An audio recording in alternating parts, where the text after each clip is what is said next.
The great hall was silent as Park walked toward the center platform. Her footsteps echoed against the polished stone floor. Above her, the domed ceiling showed the stars of 1,000 worlds, each one representing a species that had joined the galactic Concord. Was small compared to the aliens watching her. The stood 3 meters tall with silver skin and 4 arms. They were covered in hard shells like beetles. They floated in tanks of purple liquid because they could not breathe air. 12 species in total. 12 ancient civilizations that had ruled the galaxy for 10,000 years. And then there was humanity, 500 years in space, newcomers, children, as the elder species liked to call them. Stopped at the center of the platform. She wore the simple black uniform of Earth's diplomatic corps. No decorations, no medals, just the small blue planet embroidered over her heart. "Thank you for allowing me to speak," she said. Her voice was calm and clear. The translation systems carried her words to every corner of the hall. Elder of the leaned forward in his seat. His 4 eyes blinked slowly. "We always welcome the young species," he said. His tone was kind but also dismissive, like an adult humoring a child. "What wisdom do you bring us today, Ambassador Park?" Touched a button on her wrist. A holographic display appeared in the air above her. It showed a fleet of ships unlike any the Concord used. These ships were black and covered in spikes. They looked like weapons themselves. "The hegemony," said, "I assume you know them." A ripple of discomfort moved through the assembly. They were a conquering species from the outer rim of the galaxy. They had destroyed 17 civilizations in the past decade, but they were far away. The Concord's borders were safe. That was what everyone believed. "They are not our concern," said Elder. "They fight among the barbarian worlds. They would never dare attack the Concord." Nodded slowly. "That is what we thought too, until 3 months ago." She changed the display. Now it showed lines of code and intercepted transmissions. Earth's deep space monitoring stations picked up these signals. Our analysts have spent 90 days decoding them. She paused. "They are military communications, battle plans." The hall grew very quiet. "According to these plans," continued, "they will attack the Concord's outer colonies in 3 cycles. They will push inward toward your core worlds. They expect to conquer everything within 5 years. For a moment no one spoke. Then Elder began to laugh. It was a strange sound, like stones grinding together. The other joined him. Then they clicked their shells in amusement. Even the bubbled in their tanks, which was their way of laughing. Stood still and waited.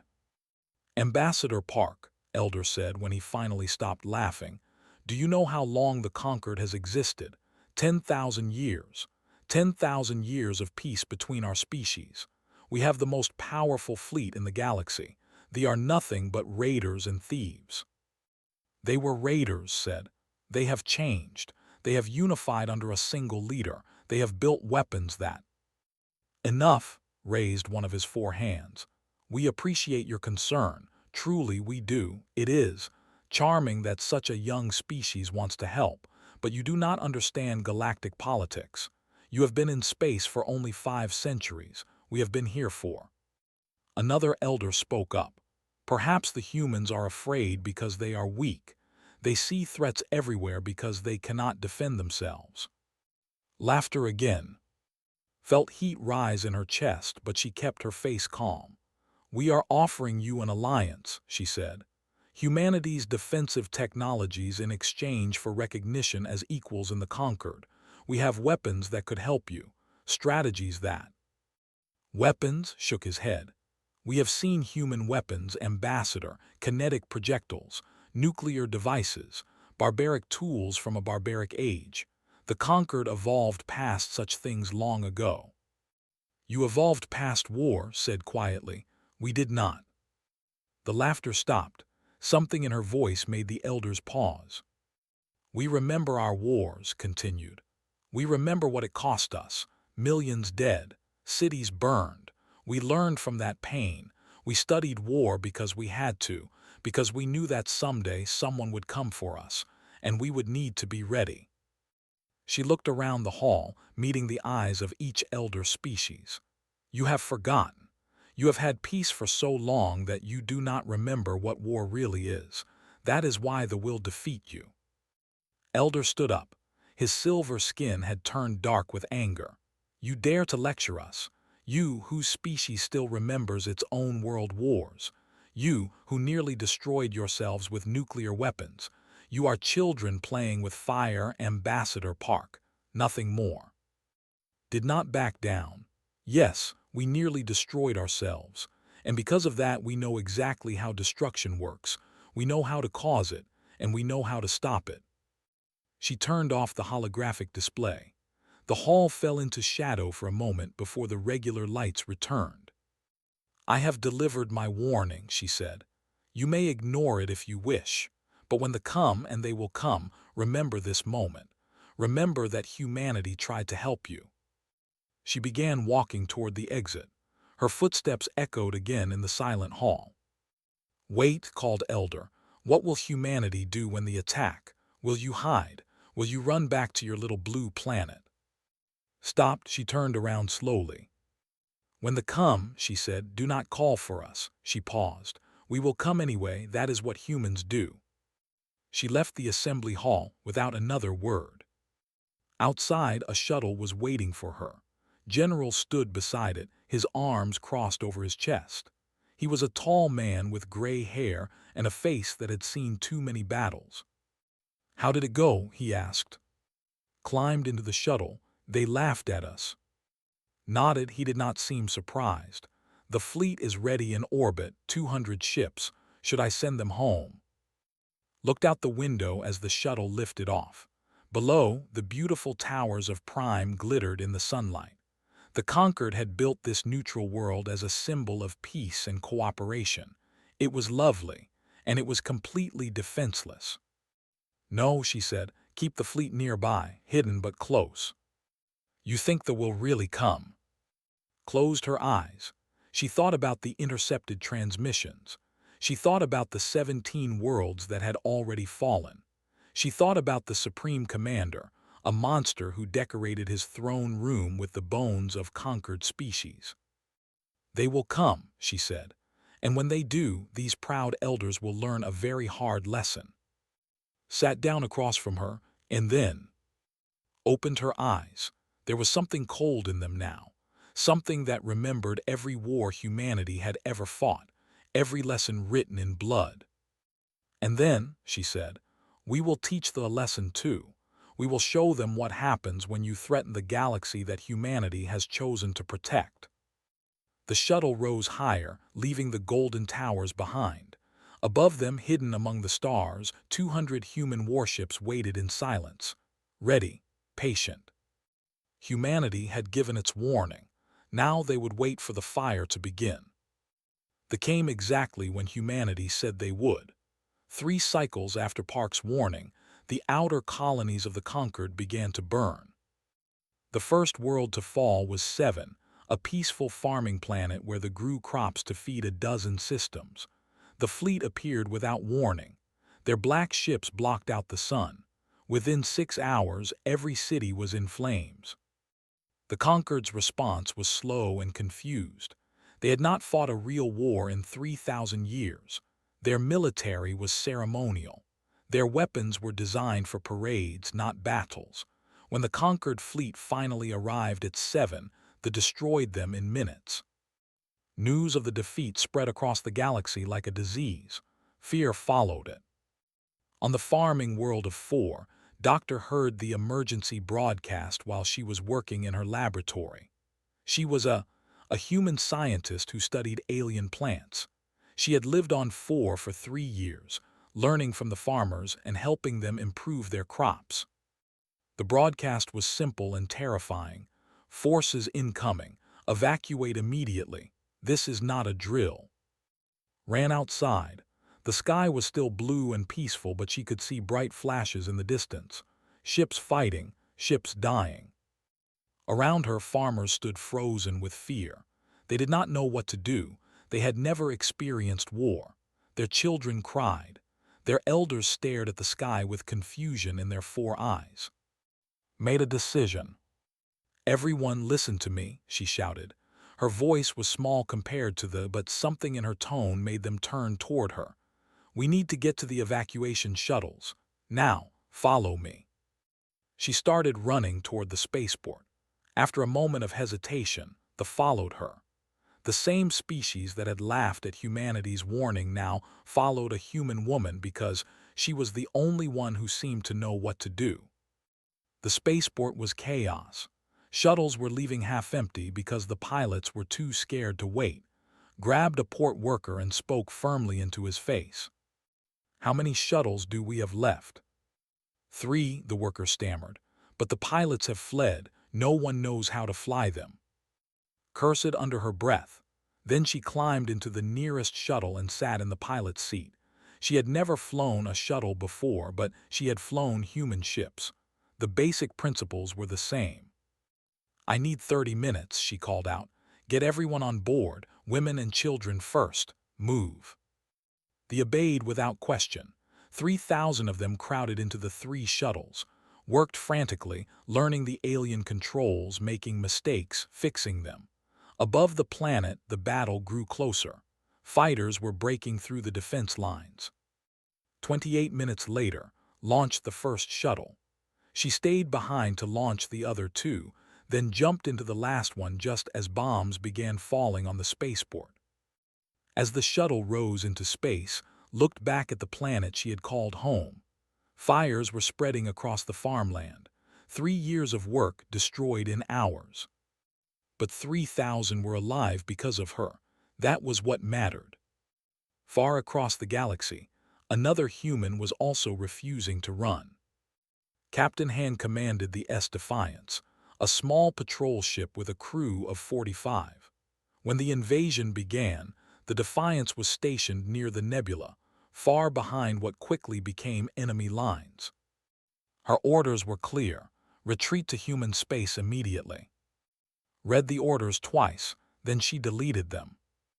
Captain, her first officer, a young man named, looked at her with concern.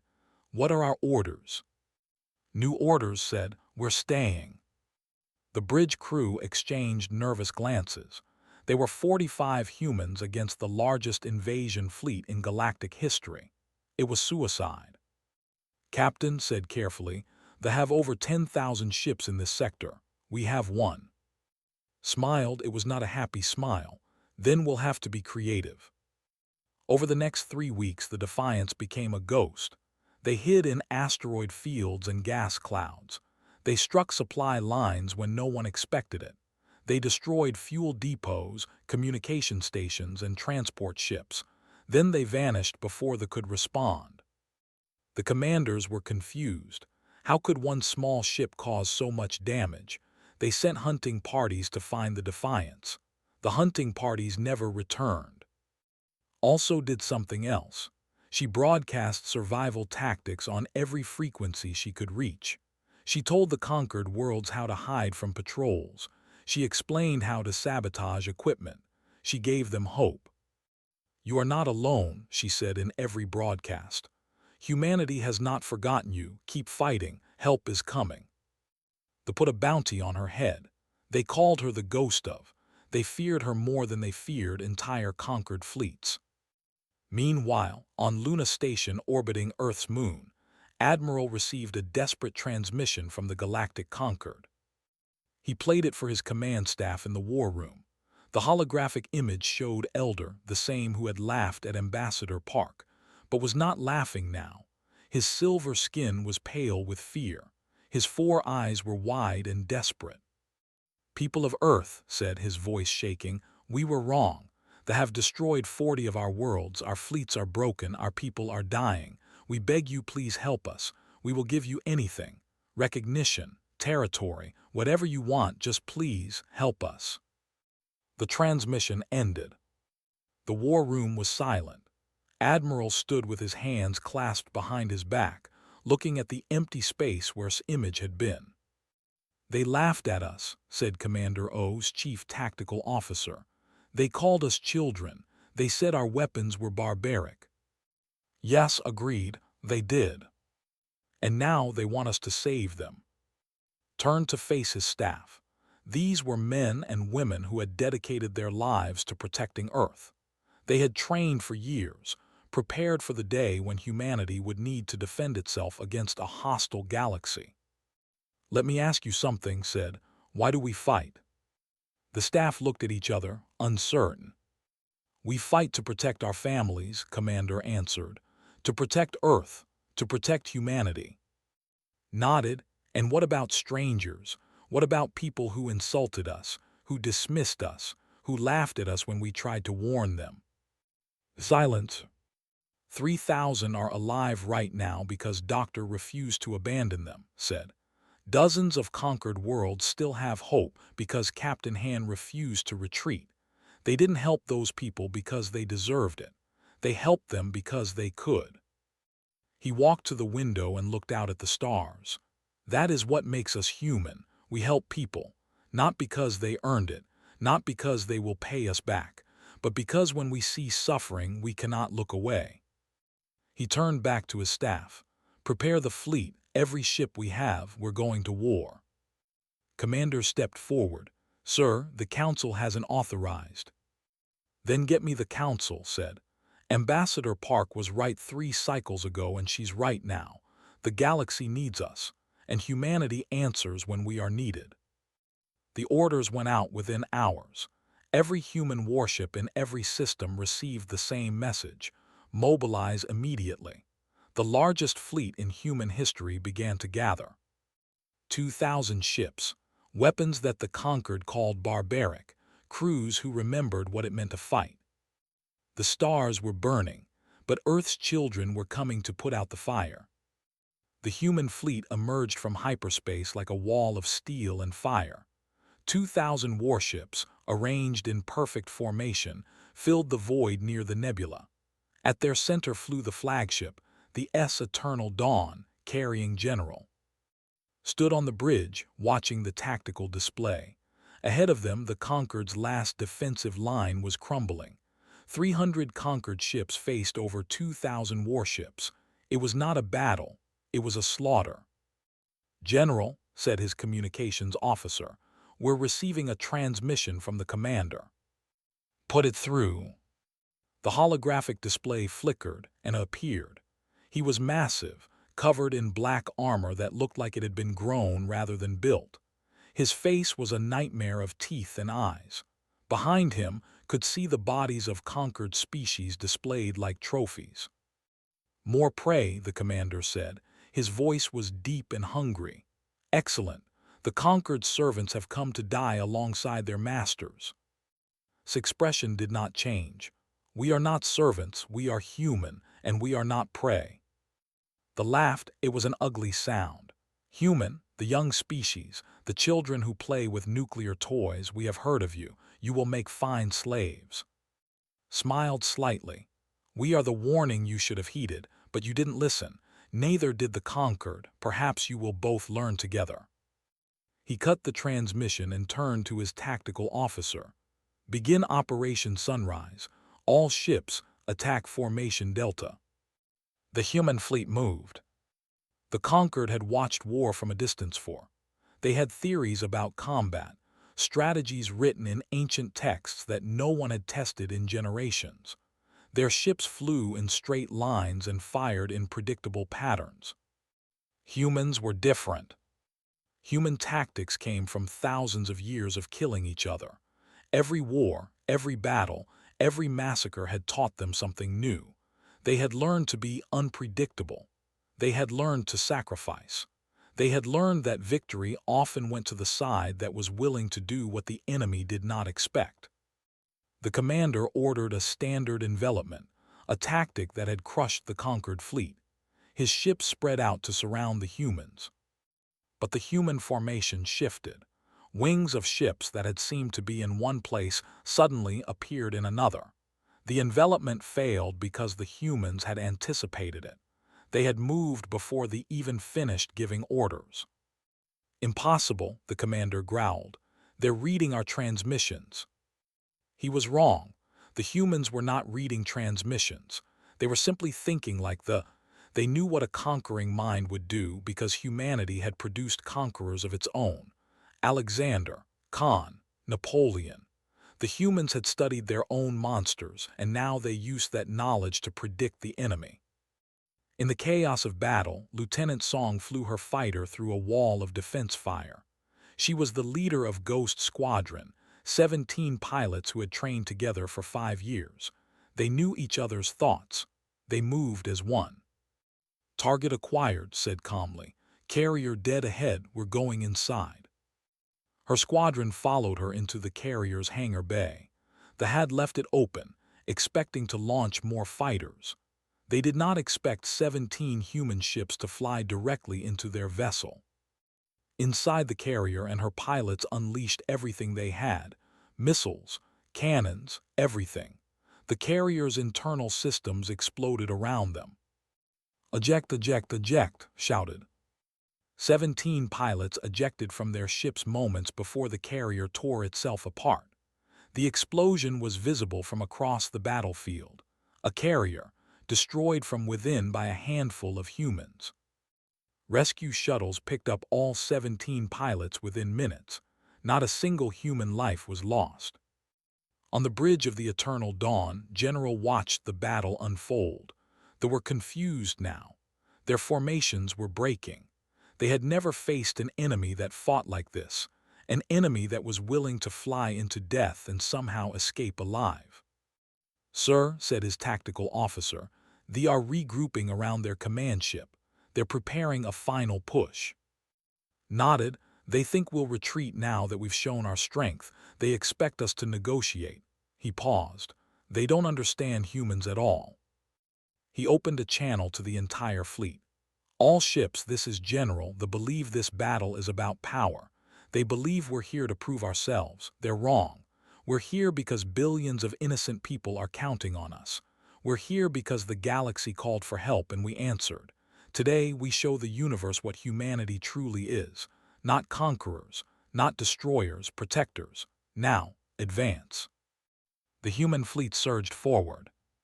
They fought hard. They were warriors, after all, bred for combat over countless generations. But they fought for glory and conquest. They fought to take. Humans fought to protect. Every pilot, every gunner, every captain knew that somewhere behind them, refugees were fleeing to safety. Children were crying for their parents. Families were praying for salvation. The humans fought for them. That made all the difference.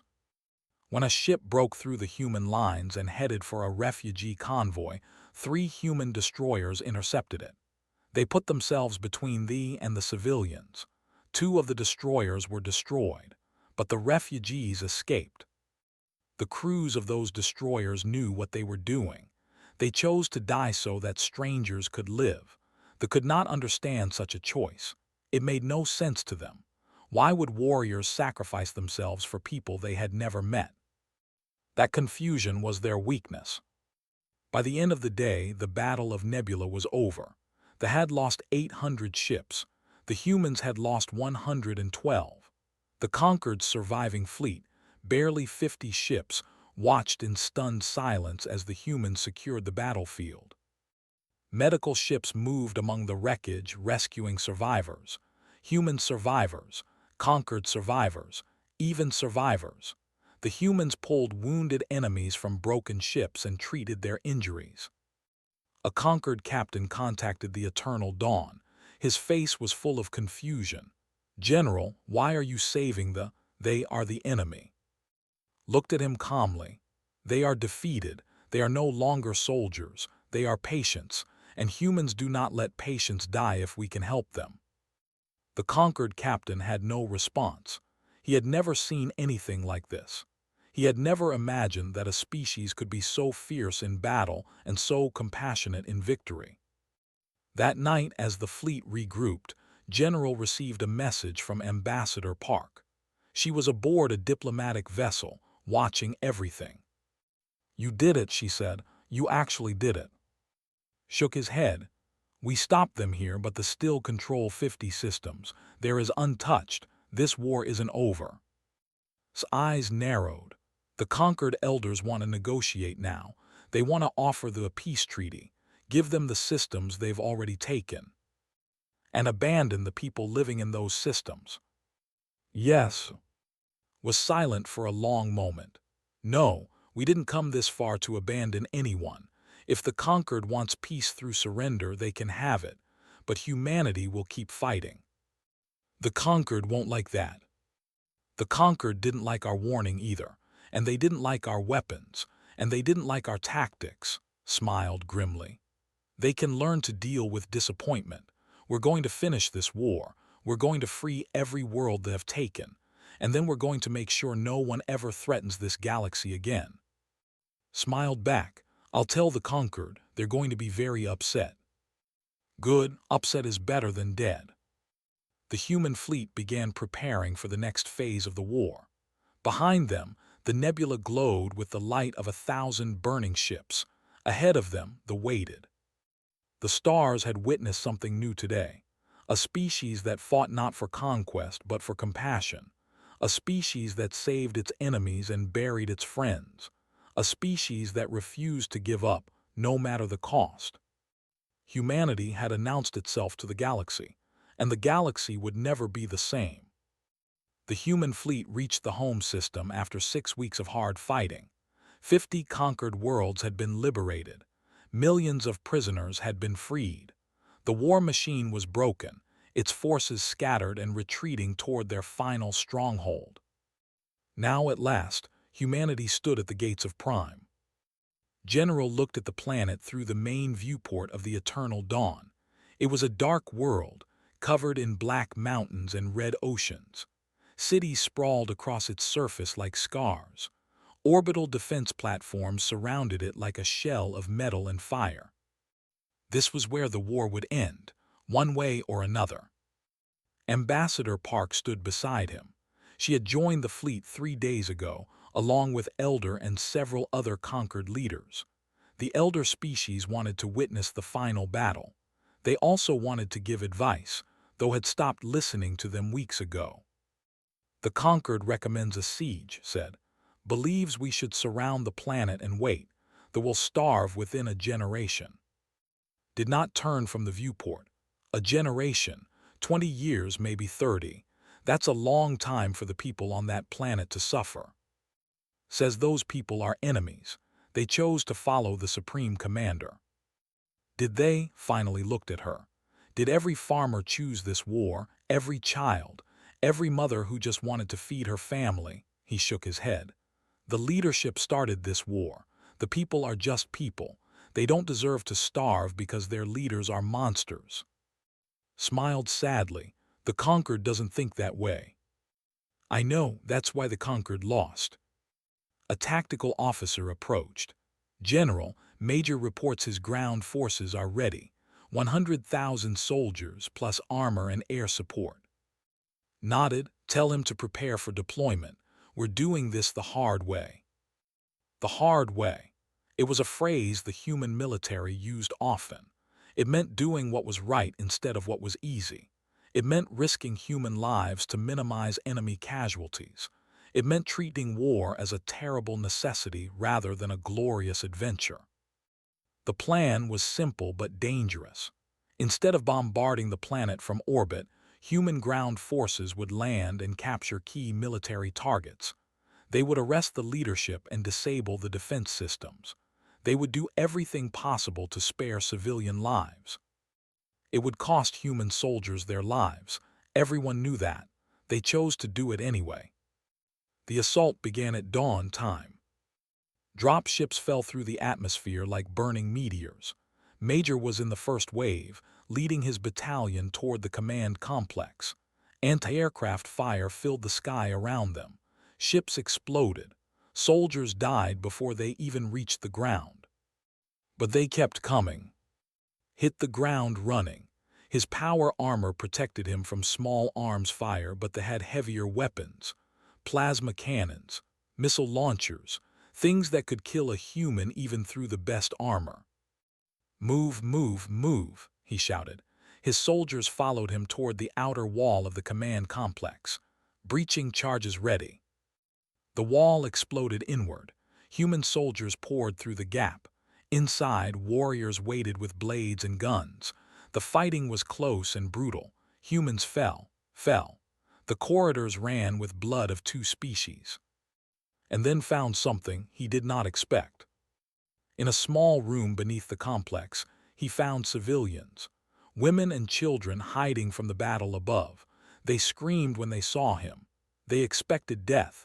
Every species they had conquered had taught them that conquerors showed no mercy. Lowered his weapon. "Sergeant," he said to the soldier behind him, "secure this room, post guards. No one touches these people." The sergeant looked confused. "Sir, they're the enemy. They're civilians. They're not holding weapons. That makes them non-combatants." His voice was firm. "We didn't come here to murder families. We came here to end a war. There's a difference." The room was secured. The civilians were protected by human soldiers, the same humans they had been taught to hate and fear. Word spread quickly through the ranks. The humans were not killing prisoners. They were not massacring civilians. They were fighting only those who fought back. Some soldiers surrendered. Others fought harder, unable to accept that their enemy could be merciful. The battle raged for 16 hours. Finally, reached the throne room of the Supreme Commander. The Supreme Commander was enormous, twice the size of a normal. His body was covered in ceremonial armor made from the bones of his enemies. He sat on a throne built from the skulls of conquered kings. "Human," the Supreme Commander growled, "you dare enter my chamber?" Kept his weapon raised. "You are under arrest for crimes against sentient life. Surrender now and you will receive a fair trial." The Supreme Commander laughed. It was a sound like mountains crashing together. "A trial? You think your laws apply to me? I have burned 100 worlds. I have enslaved billions. I am beyond your petty justice." He stood and pressed a button on his throne. Alarms screamed throughout the complex. Communication system crackled with panicked voices. "Major, the planetary defense grid is activating." "What's it targeting?" "Everything. It's going to destroy the entire planet." The Supreme Commander smiled with his nightmare mouth. "If I cannot rule, no one will. My world will die with me. My legacy will be destruction so complete that the galaxy will remember my name forever." Felt cold fear in his chest, not for himself, for the millions of civilians who would die, for the human soldiers who had fought so hard to save them. He opened a channel to the eternal dawn. "General, the Supreme Commander has activated a planetary destruction system. We need the stellar lance." Silence on the channel. Then's voice, calm and steady, understood targeting now. The stellar lance was humanity's most terrible weapon.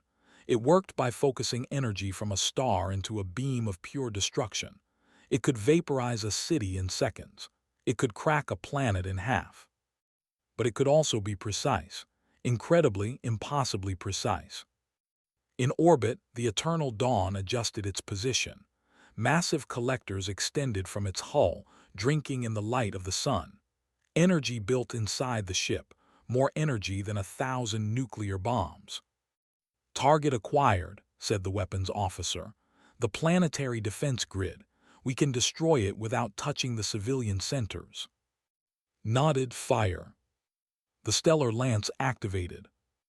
On the surface of Prime, saw the sky turn white. A beam of pure descended from the heavens, so bright that his armor's visor automatically darkened to protect his eyes.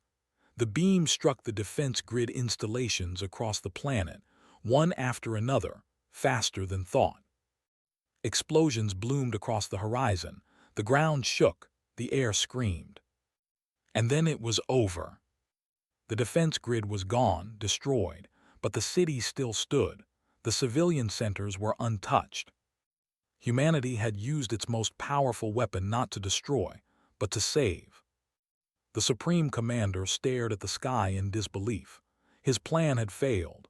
His final act of spite had been stopped by a species he had dismissed as children. "How?" he whispered. How can you be so strong and so restrained? Walked toward him, weapon raised. Because strength without mercy is just cruelty, and we stopped being cruel to each other a long time ago. He paused. You're under arrest. Will you come quietly, or do we have to do this the hard way? The Supreme Commander reached for his blade. He never touched it. Shot was clean and precise. The Supreme Commander fell, wounded but alive. He would face trial. He would answer for his crimes. Justice would be done, not vengeance. Outside, the guns fell silent. Soldiers emerged from their positions, hands raised. They had seen the stellar lance in action. They had seen their defense grid destroyed with surgical precision. They knew the humans could have killed them all. But the humans had chosen not to. That choice changed everything. In the small room beneath the command complex, a young child approached one of the human guards. The guard knelt down to meet the child's eyes. Why, the child asked, why did you save us? We are your enemies. The guard thought for a moment. She remembered her training. She remembered her purpose. She remembered why she had joined the military in the first place. You're not our enemy, she said gently. Your leaders were, and we don't punish children for what their leaders do. She smiled behind her helmet. My name is Sara. What's yours? The child hesitated. Then slowly she answered. It was the beginning of something new, something the galaxy had never seen before. Not conquest, not dominion, but healing. The war was over. The hard work of peace was about to begin.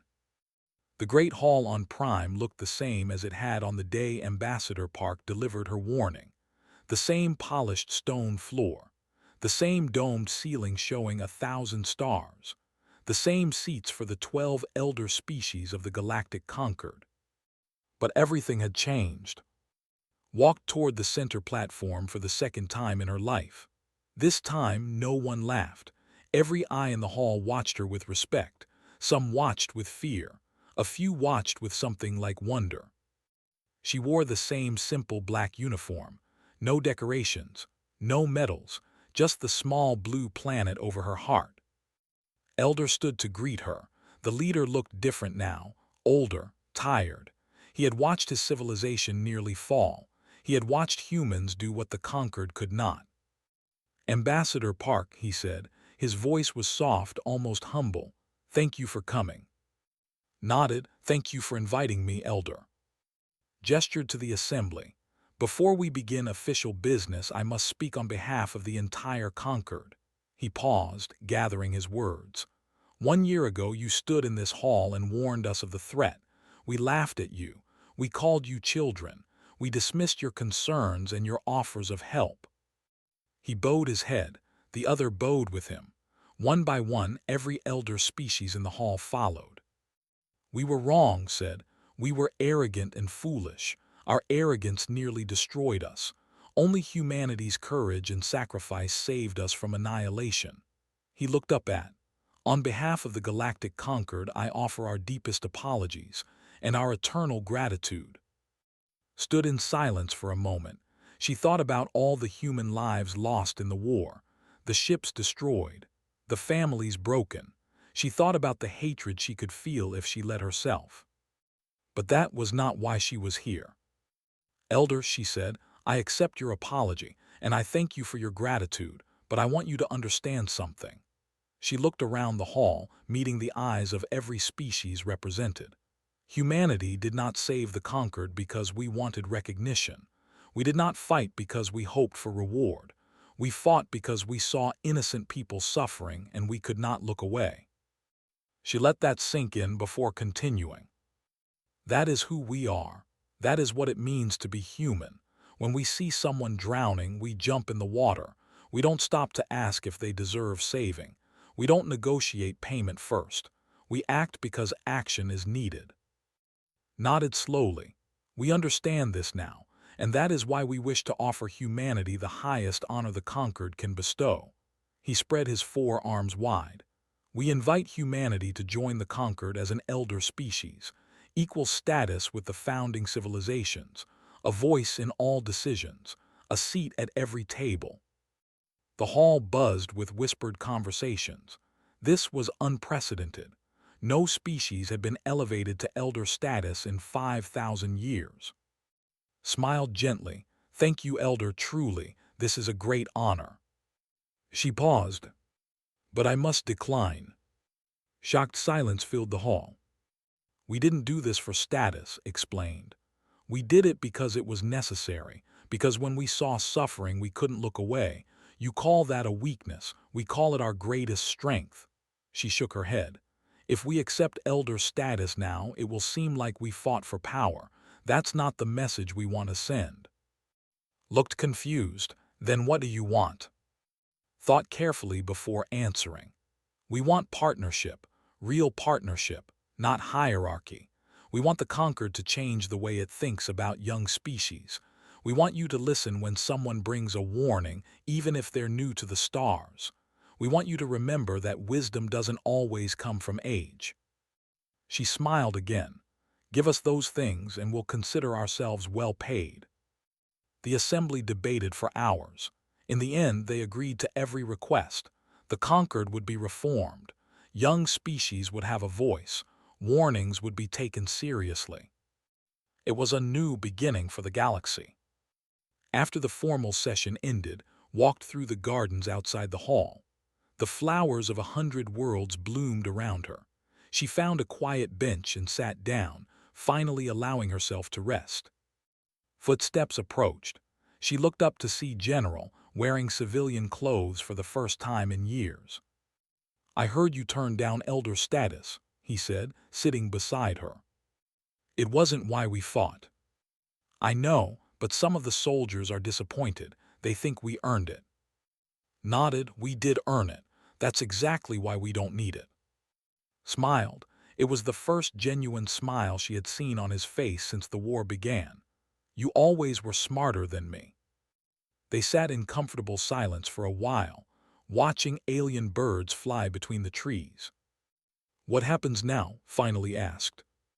"Now we rebuild. The territories need help. The conquered species need support. There's a lot of work to do." And they themselves had visited the last month. She had seen the rebuilding efforts.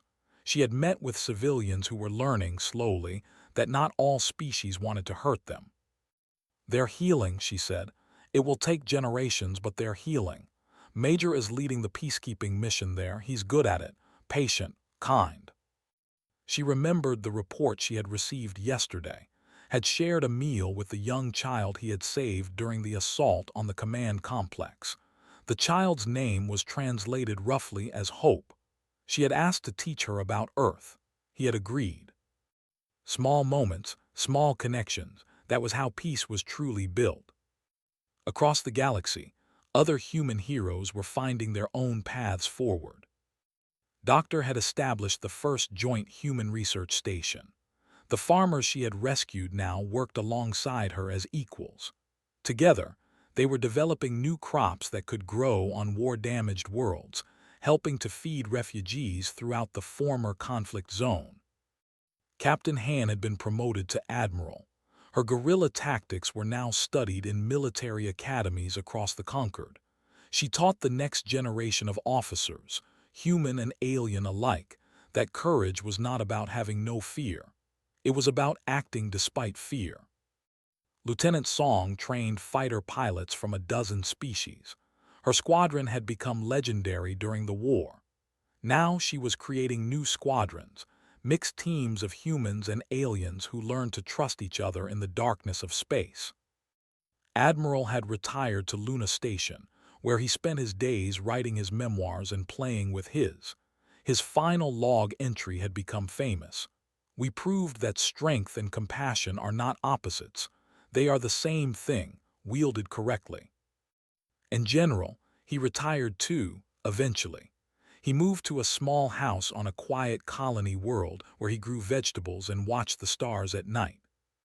But that was still in the future. For now, he sat beside Park in the gardens of Prime, watching the sunset paint the sky in colors no human eye had seen before Earth reached the stars. "Do you think it will last?" he asked. "The peace, I mean. Do you think the conquered really learned its lesson? Consider the question. Some of them, yes, others will forget. That's how people are, any people, human or alien. Then what was the point, if they'll just forget and make the same mistakes again? Smiled. The point is that we tried. The point is that for one moment we showed the galaxy what was possible. We showed them that strength can be gentle, that warriors can be healers, that the same hand that wields a weapon can also lift a fallen enemy. She looked up at the stars beginning to appear in the darkening sky. Maybe they'll forget. Maybe in 1,000 years, some new threat will arise and the conquered will make the same mistakes, but they'll also remember us. They'll remember that once when the stars burned, humanity answered. They'll remember that we fought not for conquest but for compassion. She stood up and offered her hand too. And maybe, just maybe, they'll try to be a little more like us. Took her hand and stood. Together they walked back toward the hall where a celebration was beginning. Humans and aliens, former enemies and new friends, gathering to mark the end of one era and the beginning of another. Above them, the stars shone peacefully. The same stars that had burned with war now burned with hope. Somewhere in the galaxy, a new species was making first contact with the conquered. They were aggressive, territorial, demanding. The old conquered might have laughed at their threats. The new conquered simply smiled and said, "You may attempt conquest if you wish, but we should warn you, humanity is watching." The new species asked, "What is humanity?" And the conquered ambassador answered with pride she had never felt before. They are the ones who answered when no one else would, the ones who burned stars to protect strangers. They are Earth's children, and they are our friends. In the darkness between worlds, human ships kept their silent vigil, watching, protecting, ready. Not because they had to, but because that was what humans did. The stars had always called to Park. Even as a child growing up in the ruins of Old Seoul, she would look up at the night sky and dream of what lay beyond. Now, 300 years after humanity first left Earth, she stood on the bridge of the exploration vessel Horizon's Edge and watched those same stars pass by her window. "Captain, we are entering uncharted space," said her navigation officer, a young man named O. His voice was calm but could see the excitement in his eyes. They all felt it. No human had ever traveled this far from home. Nodded and gripped the armrest of her command chair. The Horizon's Edge was not a large ship. It carried only 40 crew members and enough supplies for a 2-year mission. But it was fast, and it was brave, just like the people who served on it. "Keep scanning," ordered. "We did not come this far to miss anything." For 3 days they traveled through empty space. The crew grew restless. Some wondered if they had made a mistake. Perhaps this region of the galaxy was truly empty. Perhaps they would find nothing but dust and silence. Then on the 4th day, everything changed. "Captain," shouted, his voice breaking. Multiple contacts appearing on sensors, they came out of nowhere. Stood and walked to the main screen. Her heart stopped when she saw the image. Ships, hundreds of ships. They were enormous, each one at least 10 times the size of the Horizon's Edge. Their designs were strange and beautiful, with curved hulls that seemed to flow like water frozen in metal. "They are surrounding us," said Chief Engineer Iam from her station. Her face was pale, but her hands remained steady on her controls. "I am reading energy signatures unlike anything in our database. Their technology it is far beyond ours." Took a deep breath. She had trained her entire life for moments like this. First contact with alien life was something humanity had dreamed about for centuries, but in her dreams, it had never looked quite so terrifying. "Open a channel," she said. "All frequencies, let them know we come in peace." The communication officer, a woman named Shin Bora, worked quickly at her station. "Channel open, Captain." Stepped forward and spoke clearly. "This is Captain Park of the human vessel Horizon's Edge. We are explorers from the planet Earth. We come in peace and friendship. We wish only to learn and to share knowledge." For a long moment there was only silence. Then the main screen flickered and a face appeared. Had to force herself not to step back. The creature was tall and thin, with gray skin that looked like stone. Its eyes were large and completely black without any white. When it spoke, its mouth did not move. The words seemed to come from everywhere at once.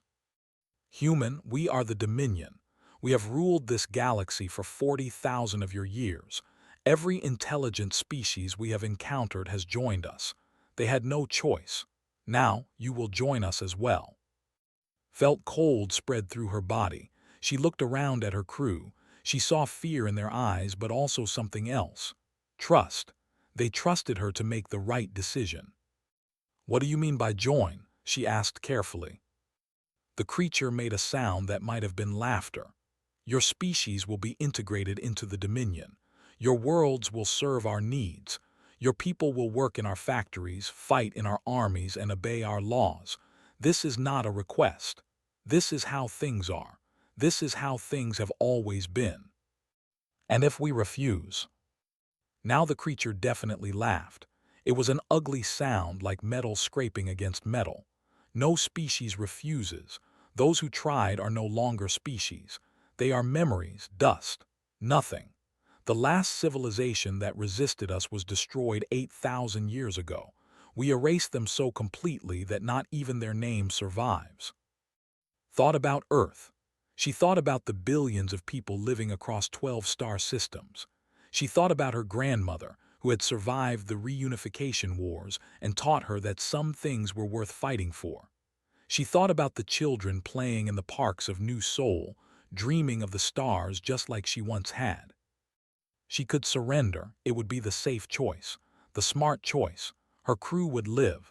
Humanity would survive even if it was as slaves. But that was not who she was. That was not who any of them were. "No," she said. The creature paused. For a moment it seemed confused, as if she had spoken a word it did not understand. "Explain," it demanded. Stood, her voice grew stronger. "We choose neither integration nor extinction. We choose to remain free. We choose to determine our own future. Humanity will not kneel to you or anyone else." The bridge was completely silent. Every crew member stared at their captain, their eyes wide. No one breathed. The creature's black eyes seemed to grow darker. When it spoke again, its voice was cold as space itself. "You are fools. We have conquered 17 species. We have destroyed 11 more.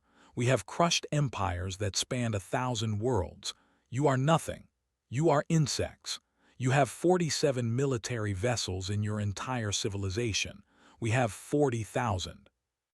"Then you should have enough to spare when we destroy some of them," replied. The communication ended. The screen went dark. Around her, alarms began to sound as the alien ships moved into attack formation. "Captain," said quietly, "they are charging weapons." Nodded. She had expected this. "All power to engines. Get us out of here. We need to warn Earth." The horizon's edge turned and ran. It was the fastest ship humanity had ever built and pushed it to its limits. Behind them, the ships gave chase, but they were too large and too slow. Had spent years learning every trick of space travel, every way to use gravity and momentum to squeeze extra speed from her engines.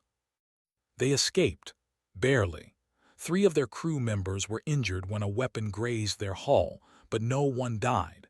As they jumped into faster-than-light travel, leaving the alien fleet behind, allowed herself a moment to breathe. "Send a message to Earth Command," she ordered. "Tell them what happened. Tell them what is coming." Shinbora's hands shook as she worked. "Captain, what do we do now? How can we fight them? You saw their ships, their technology. We cannot win this war." Turned and looked at her crew. These were good people, brave people. They deserve the truth. "I do not know if we can win," she admitted. "But I know that we must try, because if we surrender, we lose everything that makes us human, our freedom, our dreams, our future. I would rather die fighting than live as a slave. And I believe that every person on Earth, every person in every human colony will feel the same way." She paused and looked out at the stars streaming past their window. They have ruled this galaxy for 40,000 years because every species they met chose safety over freedom. Today, they met a species that chooses differently, and I think that scares them more than they want to admit. Behind them, the High Council received word of what had happened, Supreme Arbiter, and listened to the report with growing disbelief. A species of primitives had refused integration. More than that, they had escaped. He ordered a disciplinary fleet of 300 warships to travel to the human home system. He expected the campaign to last 3 days. He expected the humans to realize their mistake and beg for mercy within hours. He was wrong. Admiral stood on the observation deck of the defense station orbiting Saturn and watched the darkness of space.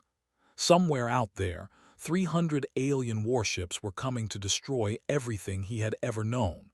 He had 2 weeks to prepare. It was not enough time. It would never be enough time.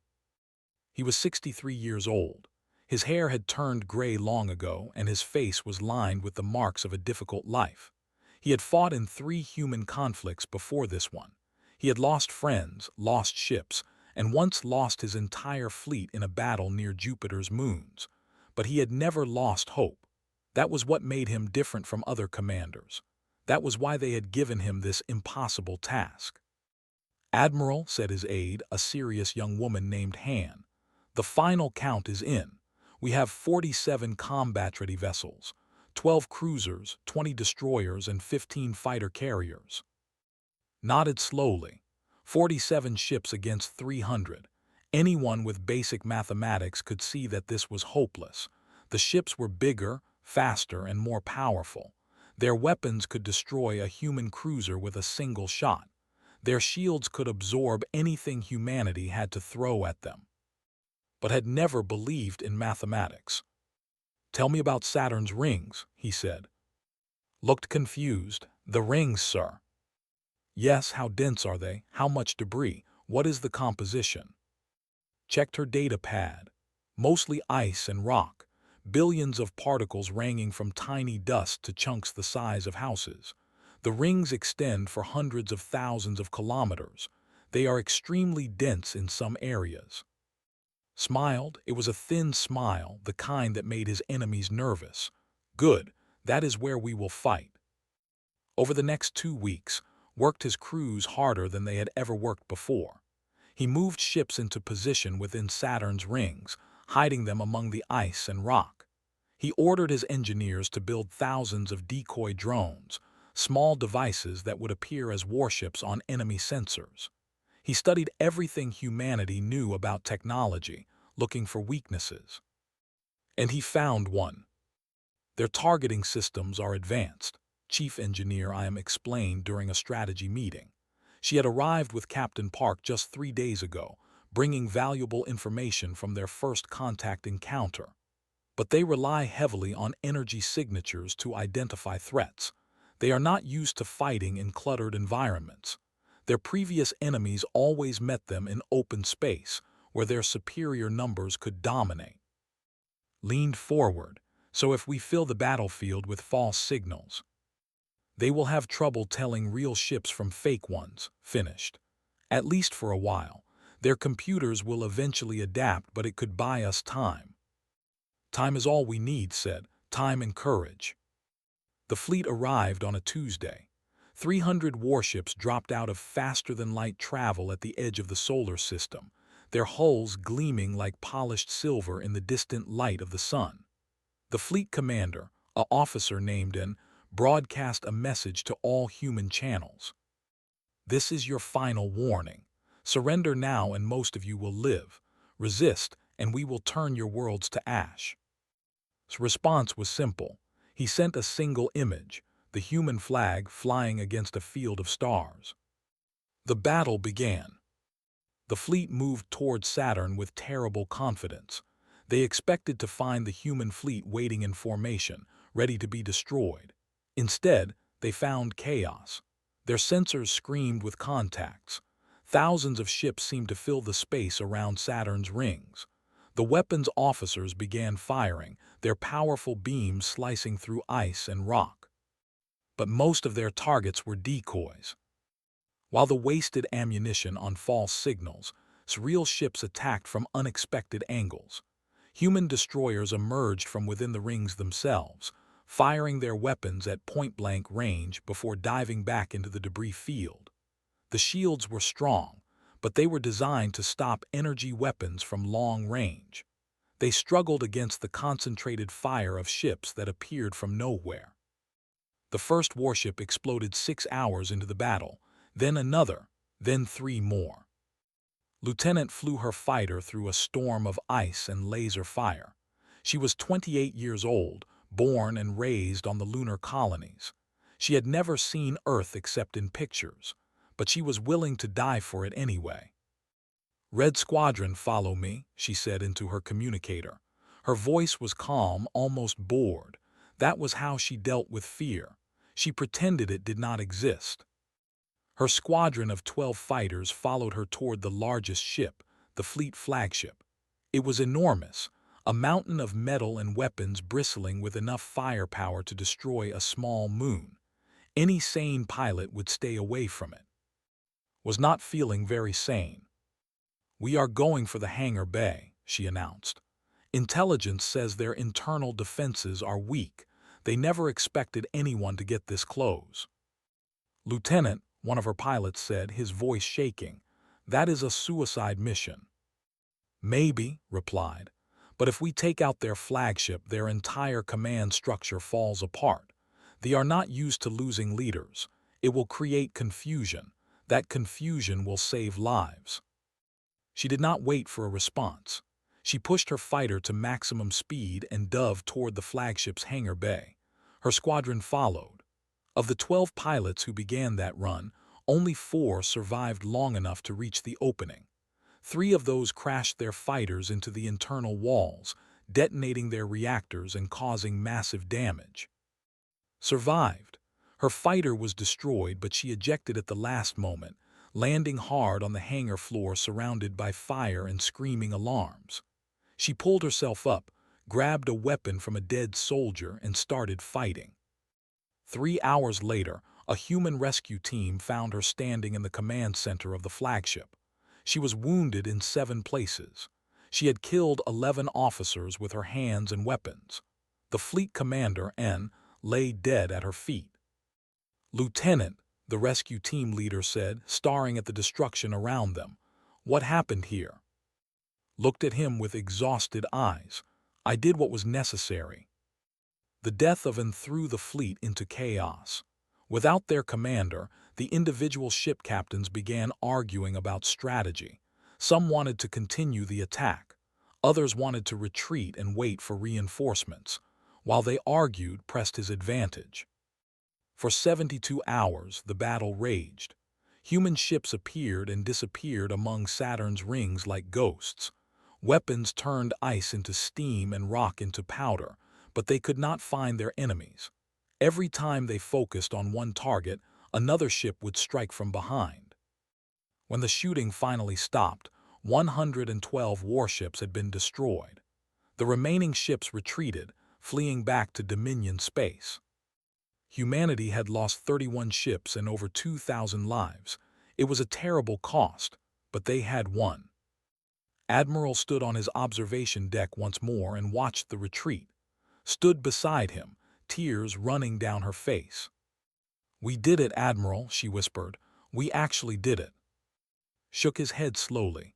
"We survived the first battle, that is all. They will return with more ships, more weapons. We need to be ready." But even as he spoke, he allowed himself a small moment of pride. For the first time in 30,000 years, the Dominion had been defeated. For the first time in 40,000 years, a species had fought back and won. The news spread across human space like wildfire. People danced in the streets of Earth. Colonists on distant worlds cheered and celebrated. The name became a legend. The name became a symbol. And in the dark halls of the High Council, supreme arbiter, and listened to reports of the disaster with cold, terrible fury. He had underestimated these humans. He would not make that mistake again. He ordered full military mobilization, every ship, every soldier, every weapon the Dominion possessed. He would crush humanity if it was the last thing he ever did. General had spent 40 years learning how to fight wars. He had studied every battle in human history, from ancient land conflicts to modern space engagements. He knew that the greatest victories did not come from defense. They came from attack. 6 months had passed since the Battle of Saturn. Humanity had used that time to build more ships, train more soldiers, and study captured technology, but knew it was not enough. There were mobilizing forces that would crush human defenses like a hammer crushing an egg. If humanity waited for them to arrive, humanity would die. "We need to strike first," he told the gathered military leaders in the war room beneath Old Seoul. The city had been rebuilt after the reunification wars, but the bunkers remained, buried deep underground. "We need to hurt them so badly that they cannot recover." Admiral, now a hero known across all human worlds, shook his head slowly. "Our ships are not designed for long-range operations. We built them to defend our space, not invade theirs." "Then we modify them," replied. "We find a target that matters, we hit it hard, and we get out before they can respond." "What target could possibly matter enough to justify the risk?" asked another general. Pressed a button, and a holographic star map appeared above the table. A cluster of stars near the center glowed red. The system. According to intelligence gathered from captured databases, this system contains 60% of the Dominion's shipbuilding capacity. Destroy it, and we cripple their ability to wage war for decades. The room fell silent. Everyone stared at the map. The system was deep inside territory. Getting there would require traveling through space controlled entirely by the enemy. Getting out would be even harder. Captain Park stepped forward. She had been listening quietly from the back of the room, her arms crossed over her chest. "I will lead the mission." Looked at her with surprise. "Captain, you have already done more than anyone could ask. Your actions during first contact helped prepare us for what was coming. No one would blame you for staying behind." "That is exactly why I must go," said. "I was the first human to meet the. I want to be one of the first to show them what a mistake they made by threatening us." Chief Engineer I stood up beside her captain. "I have been studying shield technology for months. I found a weakness. Their shields cannot adapt quickly to weapons that shift frequencies during firing. If we modify our weapons to change frequency every fraction of a second, their shields will fail." Leaned forward, his eyes bright with interest. "Can you make these modifications?" "I already have," said with a small smile. "On the horizon's edge, I can teach other engineers to do the same." The decision was made. 20 human warships were selected for the mission, their weapons modified with frequency-shifting technology. Captain Park took command from the bridge of the horizon's edge, the same ship that had first encountered the fleet. It seemed fitting somehow. The journey took 3 weeks. They traveled through space using captured navigation codes, hiding in asteroid fields and behind gas giants whenever enemy patrols came close. Barely slept during those weeks. Every jump could be their last. Every moment of silence might be followed by the screams of alarms announcing discovery. But they made it. On the 22nd day, they arrived at the edge of the system. Stared at the main screen and felt her breath catch in her throat. The shipyards were massive beyond anything she had imagined. Hundreds of construction platforms floated in space, each one building warships that would be sent to destroy human worlds. Thousands of smaller vessels moved between them, carrying materials and workers. At the center of it all, a space station, the size of a small moon, served as the system's command center. "How many defensive ships?" she asked quietly. Checked his sensors. 50 warships in patrol formation. Another 30 docked at the station. They are not expecting an attack. Their shields are at minimum power. Nodded slowly. 50 active warships against 20 human vessels. Better odds than Saturn, but still dangerous. This would require perfect timing and absolute commitment. All ships, she broadcast to her small fleet. This is Captain Park. In a few minutes we will begin an attack that will change the course of this war. Many of us will not survive. I will not lie to you about that. But those who fall will be remembered forever. They will be heroes. Their names will be taught to children for generations to come. She paused and looked around her bridge. At who had been with her since the beginning. At whose brilliant mind had given them a chance. At all the others who had volunteered for this mission knowing they might never come home. Today, we show the galaxy what humans are capable of. Today, we take the fight to those who thought they could enslave us. Today, we make them afraid. The attack began at sunset local time. Not that it mattered in space, but like the symbolism. 20 human ships burst from hiding and dove toward the shipyards like wolves among sheep. Their modified weapons fired in rapid bursts, the frequency shifting so fast that shields flickered and failed. Construction platforms exploded in chains of fire. Half-finished warships broke apart and drifted into space. The defenders responded quickly, but they were confused and disorganized. They had never been attacked in their own territory. Their tactics assumed they would always be the aggressors. When human ships appeared behind them or beside them, striking and then disappearing into the debris of destroyed platforms, they did not know how to respond. Coordinated the technical side of the battle from her engineering station. She watched shield frequencies and weapon outputs, making adjustments in real time to maximize damage. Her fingers flew across her controls as she identified weak points in defenses and relayed them to gunners across the fleet. Target the connection points between platform sections, she announced. Their structural integrity is weakest there. One good hit will cause chain reactions. The shipyards burned. Construction platforms that had taken decades to build collapsed in minutes. War materials worth more than entire planetary economies turned to dust and gas. The defenders fought hard, but they were overwhelmed by the speed and ferocity of the human attack. Guided the horizon's edge through the chaos, directing her fleet with calm precision. When a human destroyer was damaged and started to drift, she ordered 2 ships to cover its retreat. When a gap appeared in defenses, she sent attackers through it. She fought like she had always lived, with every part of herself holding nothing back. 4 hours after the attack began, it was over. The shipyards were gone. 60% of the Dominion's warship production capacity had been reduced to floating wreckage. 14 defensive ships had been destroyed.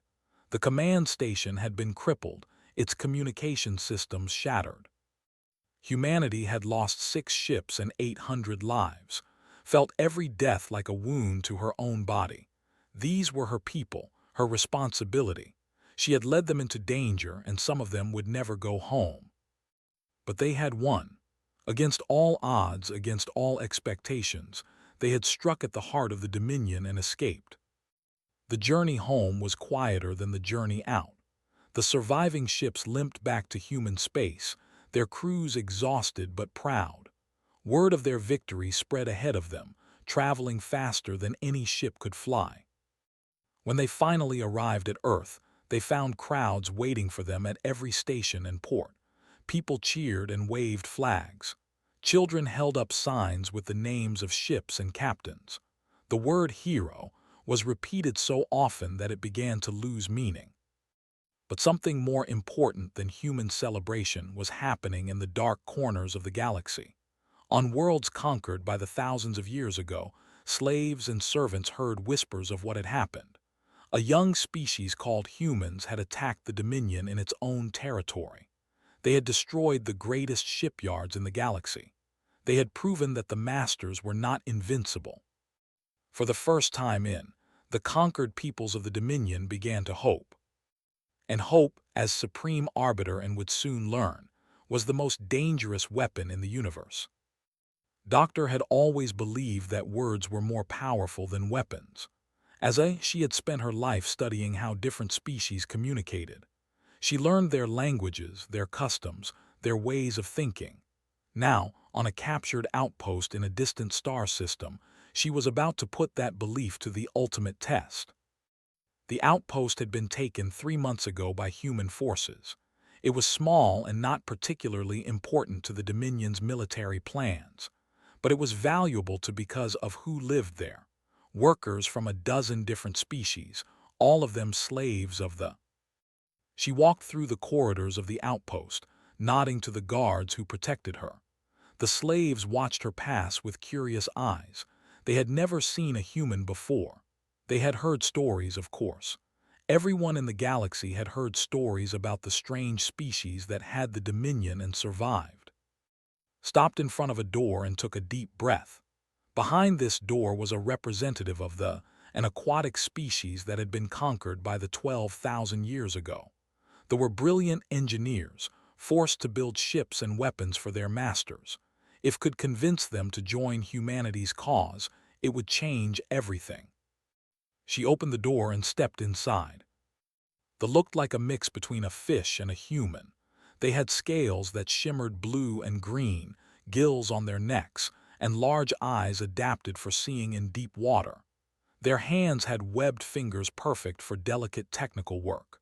The one waiting for was named, and he was the closest thing they had to a leader. Doctor said. His voice was soft and musical, like water flowing over stones. I wondered when you would come to see me. Sat down across from him. I want to talk about the future. What future? Asked bitterly. My people have served for longer than your species has existed. We build their ships. We maintain their technology. We have no future except service. That is not true, said gently. I have studied your history. Before they came, your people were explorers. You traveled between stars in ships you designed yourselves. You built wonders that still inspire awe. That part of you is not dead. It is only sleeping. Was silent for a long moment. When he spoke again, his voice was very quiet. The last time my people tried to rebel, they destroyed 3 of our breeding worlds. Billions died. They taught us that resistance means extinction. They taught you that because they were afraid, replied. They knew that if you ever stopped being afraid of them, they could not control you. But now everything has changed. Humans have proven that they can be beaten.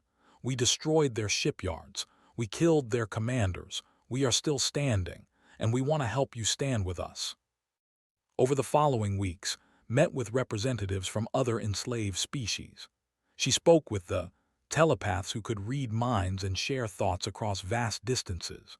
They used them as interrogators and spies, but they hated their masters with a cold, patient fury. She spoke with the insect-like creatures whose hive minds made them perfect factory workers. She spoke with dozens of others, each with their own story of suffering and loss. And slowly, carefully, she began to build something new. Ambassador Song arrived at the outpost 2 months after began her work. He was a thin man with sad eyes and gentle hands. Before the war, he had been a diplomat representing human interests in treaty negotiations. Then they killed his family during the siege of Saul, his wife, his 2 daughters, gone in an instant when a weapon struck their colony ship. Most people would have been broken by such loss, channeled his grief into purpose. They have agreed to join us, told him during their first meeting. So have thee and 3 other species, but there are hundreds more out there, scattered across Dominion space. They need to know that rebellion is possible. They need hope. Nodded slowly. Then we must give them hope, not just words but proof. Show them that when they rise up, we will rise with them. Together, and created a network of communication unlike anything the galaxy had seen before. They used their telepathic abilities to relay messages across star systems, beyond the reach of monitoring. They built hidden transmitters that could broadcast on frequencies the Dominion did not even know existed. Slowly, secretly, word spread to enslaved peoples throughout the galaxy. The message was simple: you are not alone. The humans are coming, be ready. On a factory world called Prime, workers stopped their machines and refused to continue. When overseers tried to force them back to work, they discovered that the factories had been sabotaged. The explosions destroyed production facilities that supplied weapons to 3 fleets.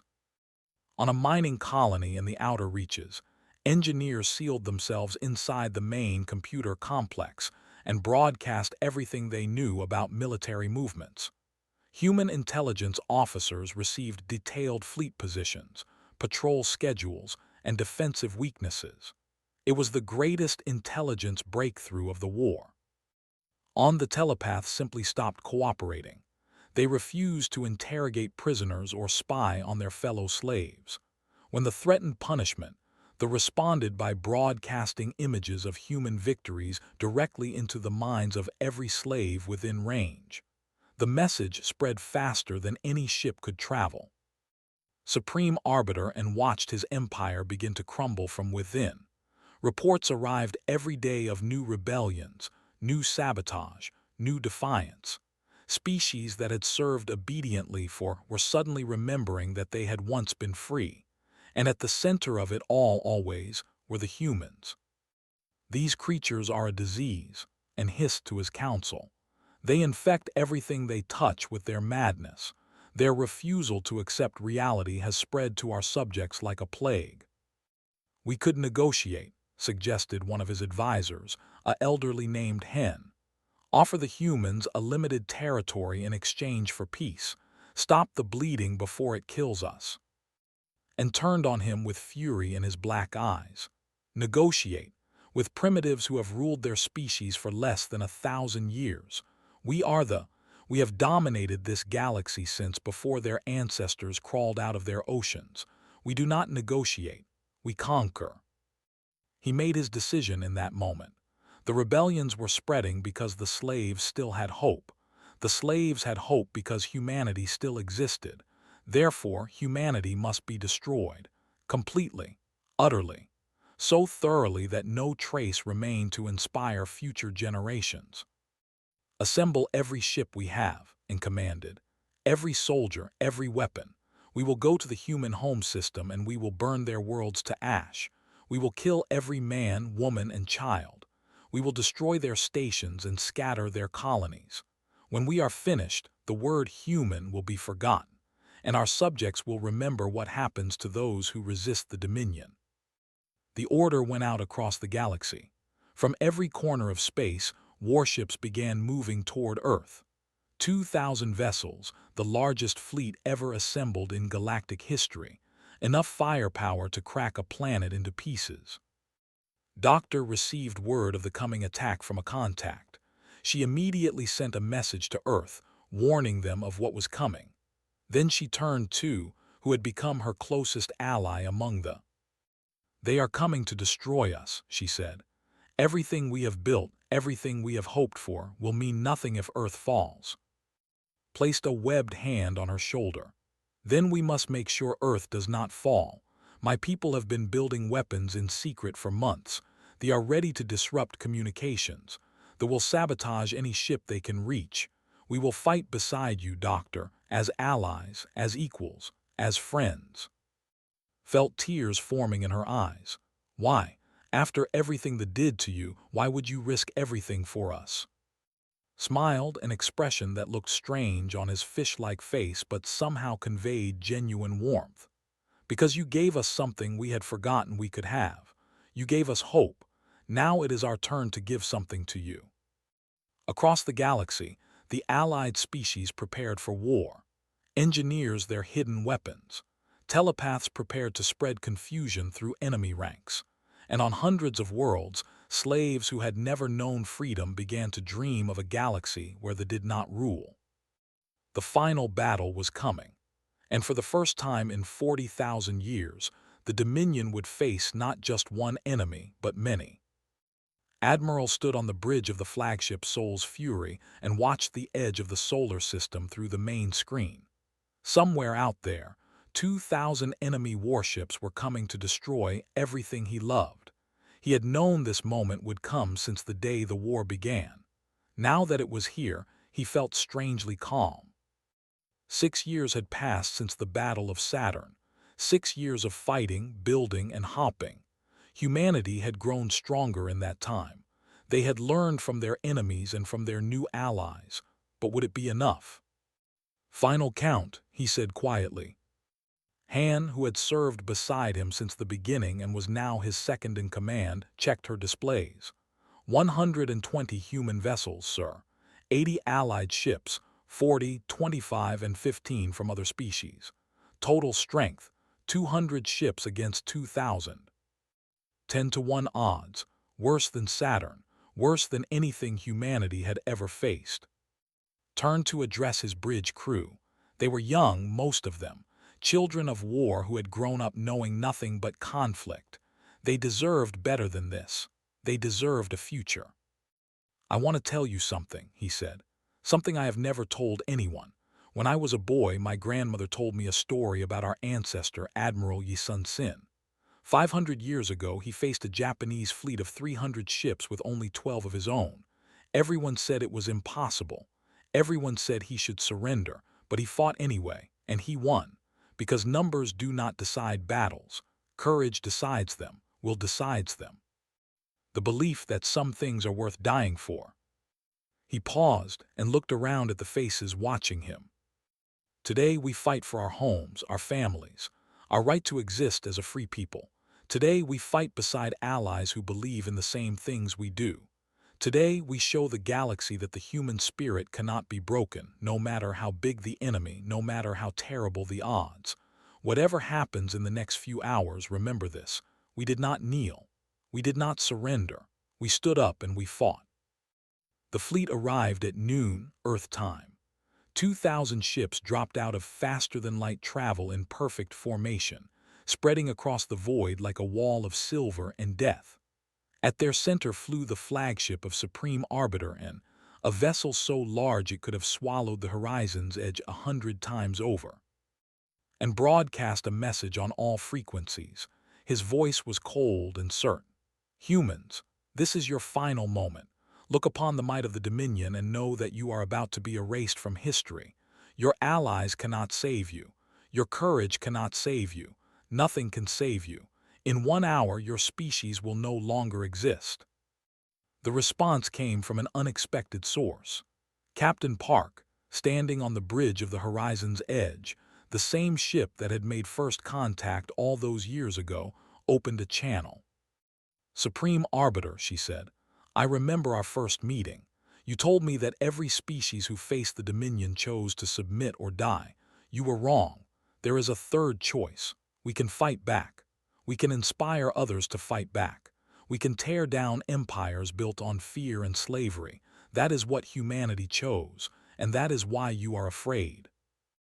And laughed, but there was no humor in it. "Afraid of insects." "Yes," said simply.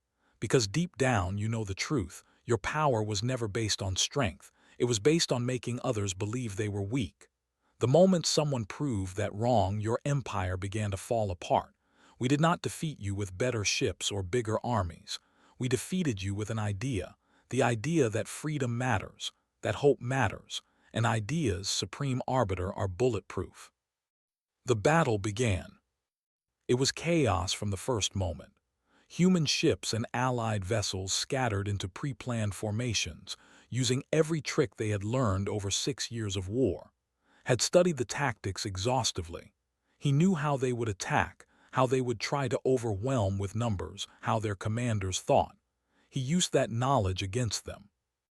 The ships targeted engines with surgical precision, their engineers having identified exact weak points during years of forced labor.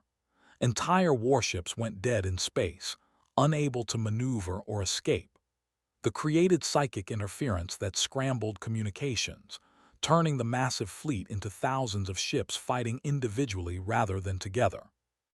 The operating from hidden positions throughout the solar system, sabotaged enemy vessels from within using techniques they had perfected in Dominion factories.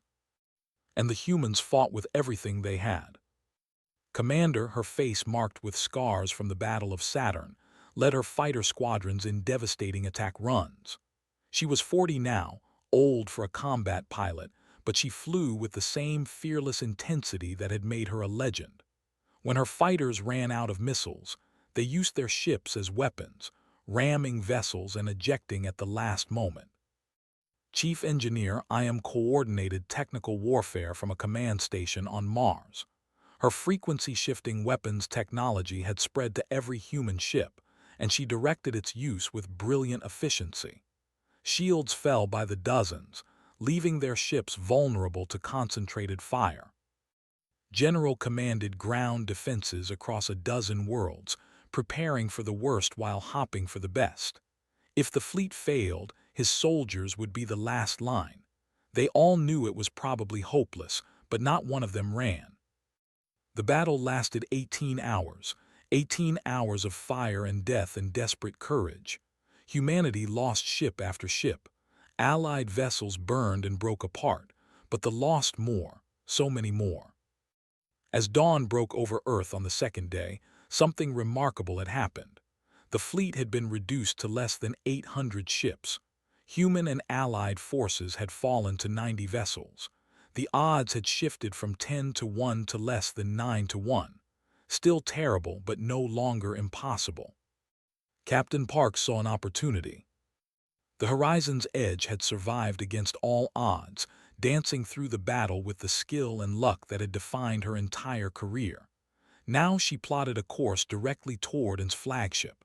Her crew, veterans of 6 years of war, did not question the order. They had followed her into danger before. They would follow her again.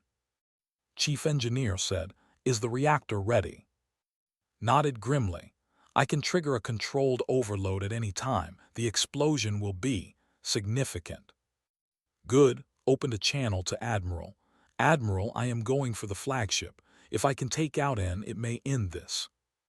His voice came back heavy with emotion. "That is a suicide mission." "I know, but it might save everyone else. It is a trade I am willing to make." There was a long silence. Then, "Understood, Captain. Good luck and thank you for everything." The Horizon's Edge accelerated toward the flagship. Enemy weapons fired but dodged and weaved with the skill of someone who had been dancing with death for 6 years. Her ship was damaged, burning, but still flying, still fighting. She reached the flagship and opened a final broadcast to all frequencies.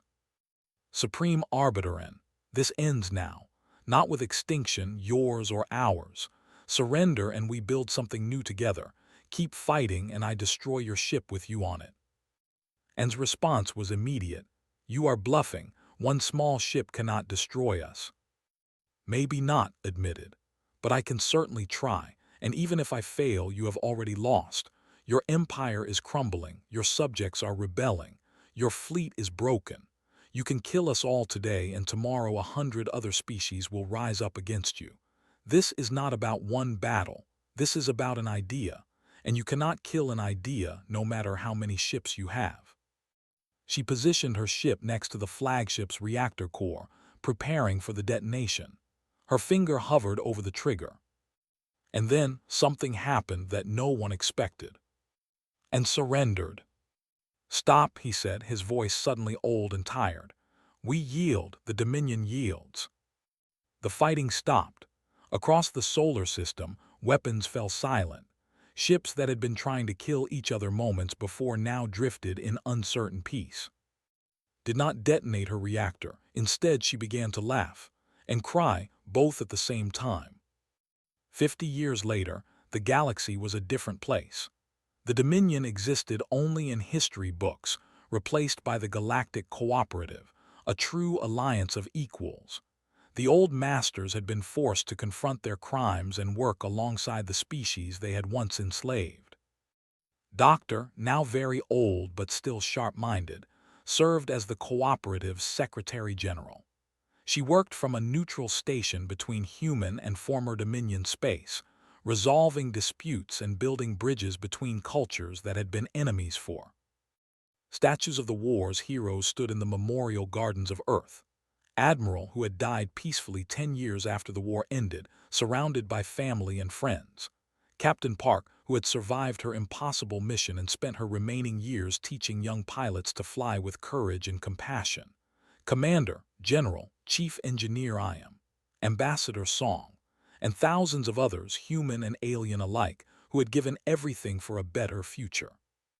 Young species, newly discovered as the cooperative expanded into unknown space, often asked the older civilizations a question: why do the humans lead? They are one of the youngest species here. They have less technology, less history, less experience. The answer was always the same, spoken in 100 different languages on 1,000 different worlds. Because when the galaxy told them to kneel, they stood. When it told them to despair, they hoped. When it gave them every reason to become conquerors themselves, they chose to build instead. They showed us that the measure of a species is not how long it has existed or how powerful it has become. The measure of a species is what it chooses to do with its power. The galaxy challenged humans once. It never made that mistake again. Not because humans were dangerous, though they were. Not because humans were stubborn, though they were that too. But because humans showed the galaxy something it had forgotten was possible. They showed it that hope could win.